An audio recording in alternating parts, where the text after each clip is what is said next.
بسم اللہ الرحمن الرحیم۔ السلام علیکم دوستو، امید ہے آپ سب خیریت سے ہوں گے۔ غلام نے دھوپ سے جوتے اٹھا کر چھاؤں میں رکھ دیے۔ بادشاہ کی نظر پڑی کہ غلام نے بنا میری اجازت کے جوتے دھوپ سے اٹھا کر چھاؤں میں کیوں رکھے۔ فوراً غلام پر غصہ ہوا، کیوں جوتے وہاں سے اٹھائے ہیں؟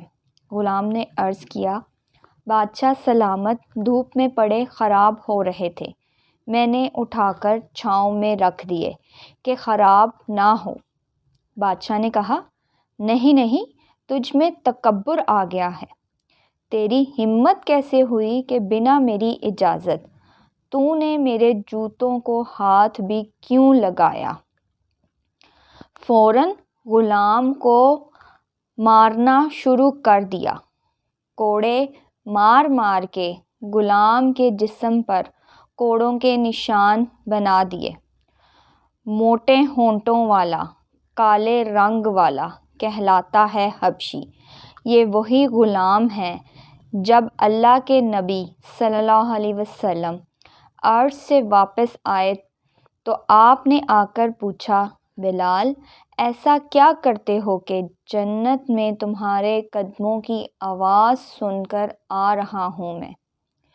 غلام کو آقا کے جوتوں کو ہاتھ لگانے کا حق نہ تھا۔ اس کو دو جہاں کے آقا صلی اللہ علیہ وسلم کہہ رہے ہیں کہ بلال کیا کرتے ہو جو جنت میں تمہارے قدموں کی آوازیں سن کر آیا ہوں۔ یہ ہے آقا کریم صلی اللہ علیہ وسلم سے جڑ جانے کی نسبت۔ حضرت محمد صلی اللہ علیہ وسلم جب معراج پر گئے تو حوروں کی سردار کہتی ہیں، یا رسول اللہ صلی اللہ علیہ وسلم، آپ نے سب کو کچھ نہ کچھ عطا کیا ہے، سب کو کچھ نہ کچھ نوازتے ہیں، آپ میرے لیے کیا لائے ہیں؟ آپ صلی اللہ علیہ وسلم نے فرمایا، جا تجھے بلال دیا۔ وہ حیران ہوئی کہ میں جنت کی حوروں کی سردار ہوں۔ کہنے لگی، میں جنت کی حوروں کی سردار ہوں اور بلال وہ کالے رنگ کا حبشی؟ حضور پاک صلی اللہ علیہ وسلم نے فرمایا، ابھی تو میں نے بلال سے پوچھا ہی نہیں وہ تجھے پسند بھی کرتا ہے یا نہیں۔ اب عشق پہ مال لاکھوں میں جب بھی یہ پڑھیں، حضور پاک صلی اللہ علیہ وسلم کے عشق میں رونے کو جی کرتا ہے۔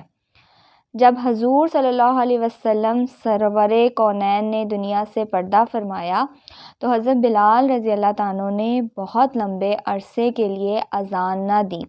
بہت عرصے بعد ایک دن اذان کے لیے تشریف لائے، آہیں بھرتے ہوئے چند الفاظ زبان سے ادا ہوئے کہ کپکپی طاری ہو گئی اور عاشق کی یاد آ گئی اور بے خواستہ رونے لگے۔ میں گنہگار سوچتا ہوں رونا کیوں نہ آ جاتا جس یار کے کہنے پر اذان دیتے تھے اور جس نے غلام کو حوروں کی ملکہ کا سردار بنا دیا، جس نے قرب سے ہونے پر حضرت عمر رضی اللہ تعالیٰ نے ہاتھ چوم کر کہا، بلال دنیا تجھے غلام سمجھتی ہے، تو سمجھ میرے کونین آقا ہے۔ رنگ کالا بھی ہو تو بلال جیسا حبشی بھی ہو وہاں کیا مقام پاتا ہے، لیکن قربت میرے نبی صلی اللہ علیہ وسلم کی ہونی چاہیے۔ اپنے پیارے آقا صلی اللہ علیہ وسلم پر سب کچھ قربان۔ اللہ جی، کوئی سبب نہیں، کوئی ذریعہ نہیں، پھر بھی مجھے تیری رحمت پر یقین ہے۔ مجھے تو میرے آقا صلی اللہ علیہ وسلم سے ضرور ملائے گا، مجھے میرے آقا کی قربت عطا فرمائے گا۔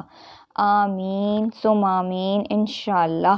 دوستو، اگر آپ کو میری یہ ویڈیو پسند آتی ہے تو میری ویڈیو کو لائک کیا کریں، میرے چینل کو سبسکرائب کیا کریں، آپ سے گزارش ہے۔